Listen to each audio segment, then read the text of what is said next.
Ase, good morning. Hi Rod, magandang umaga. Magandang umaga sa lahat ng sumusubaybay ng inyong pong programa. Okay, kumustahin ko muna, Asek, no, yung distribution ng fuel subsidy kahapon. Kumusta po ang unang araw ng distribution? Yeah, actually Rod, hindi ito fuel subsidy. This is cash Ayuda. relief assistance from the Okay. DSWD. Yeah. Kahapon po, in 30 payout sites, Okay, nakapag-serve tayo Asek, ng... sorry ha. ng- Oo. Mag-i-interrupt muna po ako. Sabi nyo nga, hindi ito fuel subsidy. Ito ay ayuda galing sa DSWD. That's correct, Rod. Okay. This is cash relief assistance. Cash under relief. The assistance, yes, under the assistance to individuals in crisis. Okay. So, ang ibig sabihin ba nito, Asek, mayroon pang maaasahan na fuel subsidy? O eto na yon? Wala. Ay, iba po ito. Iba po ito. As per the DOTR, nung nagkaroon tayo ng press conference, Oo. there's another intervention that will be provided by their agency. Ito pong ipinrovide ng DSWD ay iba po sa ibibigay pa po nila. Okay. Iba ang fuel subsidy na manggagaling sa DOTR at iba din ito na ito ay galing sa DSWD. Purely ayuda ito. That's correct po. Ayun. This is, talaga ito, tulong pinansyal para matulungan yung ating mga drivers na masolusyonan yung mga suliranin na kinakaharap nila sa kasalukuyan, bunsod nga ng pagtaas ng presyo ng petrolyo. When we say mga suliranin, this involves yung kanila pong pang-araw-araw na gastusin, pagkain para sa pamilya, kasama na rin yung baon ng kanila pong mga anak, gamot para sa mga matatanda na mga drivers natin. So, yun po, no, kasi varied situation, magkakaiba ng kinakaharap po nilang krisis. So, ano po ito? Isang beses lang ho ba ang pamamahagi nitong ayuda? Itong tulong pinansyal mula sa DSWD, well, initial po ito natin na tulong kasi tayo naman, Rod, binabantayan natin yung sitwasyon. Kung halimbawa lumala pa ito, tumagal, nakahanda naman tayo to provide additional support kasi yan naman po yung mandato natin as a social welfare agency. Mayroon ho ba tayong sapat na pondo dyan, Asek? Ang pondo naman po ng DSWD under Assistance to Individuals in Crisis Situations ay nasa mahigit 60 billion pesos and we've already earmarked 30 billion para nga po sa pamamahagi ng tulong sa mga apektado nating mga tsuper. Kung sakasakali ho, magtutuloy-tuloy itong ganitong sitwasyon na, Diyos mio, ang presyo ng produktong umaabot na, lalo na sa diesel, umaabot na sa 100. Hanggang Disyembre, kaya ba yan? Wala. Opo. Kaya naman po ng DSWD. Kasi meron naman po tayong mga inilaan din na pondo para sa mga iba't ibang programa po natin. Ayun. Yun ang magandang balita doon, Asek. Para sa ating mga, lalo na higit sa ating mga drivers, sa ating mga tsuper na sobra talagang apektado ngayon at talagang hindi na nila kinakaya itong sitwasyon. Ngayon, okay, balik ho ulit tayo doon sa pangungumusta ko po sa distribution nangyari kahapon sa mga tricycle driver. Kumusta na po? Opo. Out of the 30 payout sites dito sa Kamaynilaan, ang na-serve po natin kahapon ay mahigit 40,000 na mga tricycle drivers. Generally, naging maayos, mabilis yung pamamahagi natin ng tulong. There were some hiccups pero naayos po natin na agad ang mga ito. So ngayong araw, magpapatuloy po yung distribution sa iba't ibang mga payout sites natin dito sa Kamaynilaan. In fact, Rod, patungo nga kami sa ilan sa mga payout sites dito sa Quezon City para tiyakin nga na maayos yung distribution po. Ilang porsyento na po ang naipamahagi sa mga tsuper ng tricycle? Yes. Ang target kasi natin dito sa Maynila na tricycle drivers, 139,000. Okay. So, kung nakaserve na tayo ng mga around 40, so that's I think more than more than 1/3 of our target. Doon kahapon sa mga sa mga nagreklamo na tricycle driver na wala ho silang natanggap at sinasabi nga yung iba expired yung driver's license, yung iba naman wala daw ho yung pangalan sa listahan na hindi nila alam sa kung ano po yung kadahilanan. Ano po ang nakikita po ninyong naging ano po rito problema kung bakit ganito ang naging sitwasyon no sa ilang mga lugar na may mga tsuper na wala hong natanggap na ayuda? Sa ano ho ba sa paglalahad ng impormasyon dahil sabi ko nga hindi naman po pwede basta-basta kahit sabihin na sinasabi ng Pangulo gawing simple pero may panuntunan pa rin yan, di ba, ASEC, na dapat sumunod. So bakit nagkaroon pa rin ng mga ganitong klaseng reklamo kahapon na may mga walang natanggap? Okay. Halimbawa po yung concern na rin sa mga tricycle drivers dito sa Quezon City. Ang sabi po nila, nasa original sila na listahan and then yung kahapon ay hindi po nila nakita yung kanila pong mga pangalan. Ganito po kasi yan. Local government unit nagsumite ng listahan sa DSWD. Nagsasagawa po kami ng deduplication para wala namang pong doble na individual na magkiklaim ng tulong. Ngayon po, mahalaga sa amin na meron tayong middle name or birth date doon po sa encoded list.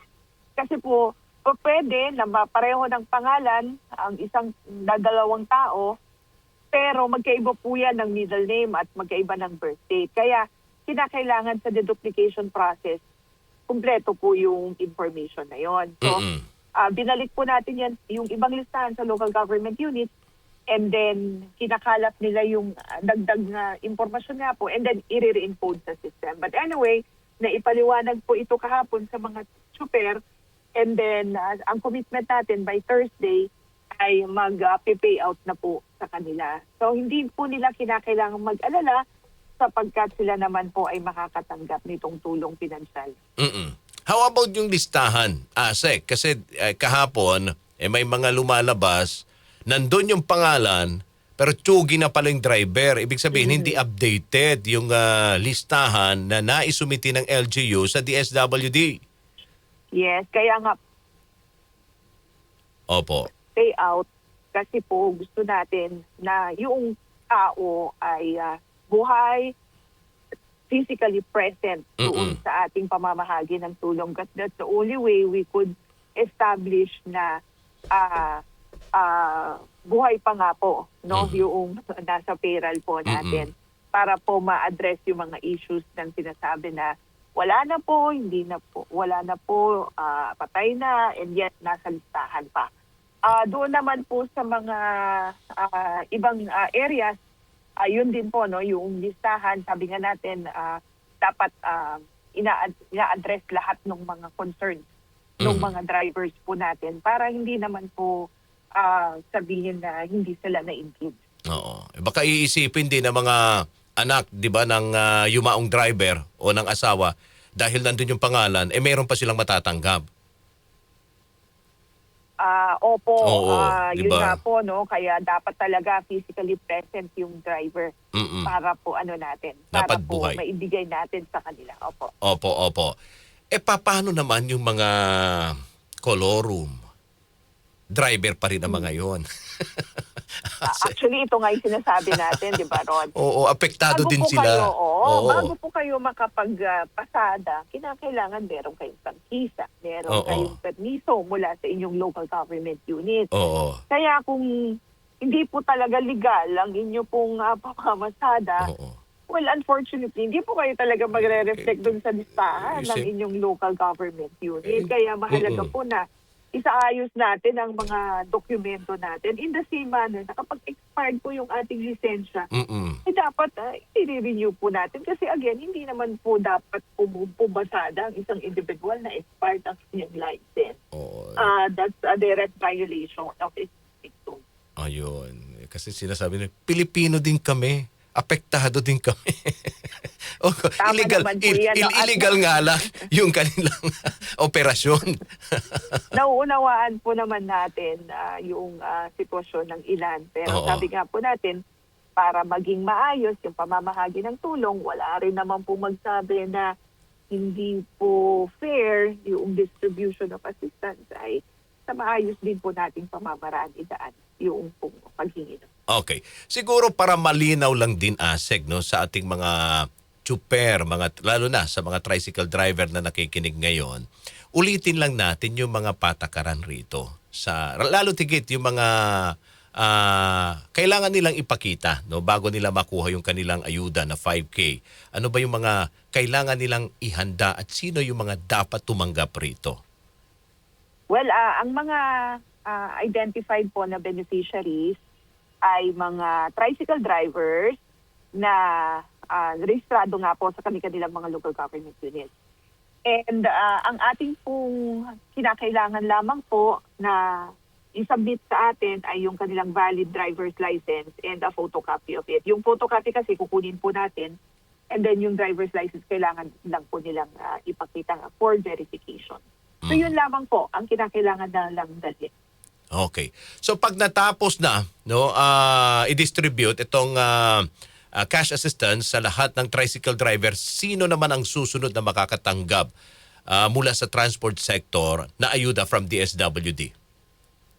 Starting next week naman po, tayo mamahahagi ng tulong sa mga motorcycle taxi drivers. Gayon din po sa mga TNVS drivers, taxi drivers, and then mga jeepney drivers. Sila pong isusunod natin kasi ngayong hapon nga po ay makikipagpulong na tayo sa iba't ibang mga tanggapan para may ayos na po iyan. Opo. Metro Manila, uli lang muna. Opo, tapusin po muna natin itong National Capital Region and then mag-proceed na tayo outside of Metro Manila. Kailan ho yung target, ang distribution para sa labas ng Metro Manila, ASEC?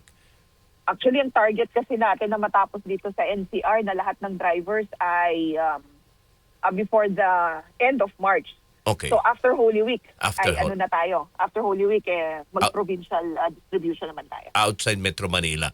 Sa mga magsasaka, meron din po ba silang matatanggap from DSWD?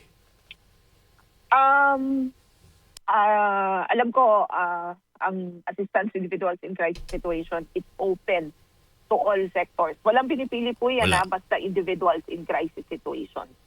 So, ano po yan? Kung halimbawa, tingin nila sila ay nakakaranas talaga ng crisis, then we'll include them or we will assess them for intervention. Okay. ASEC, di ba? Okay.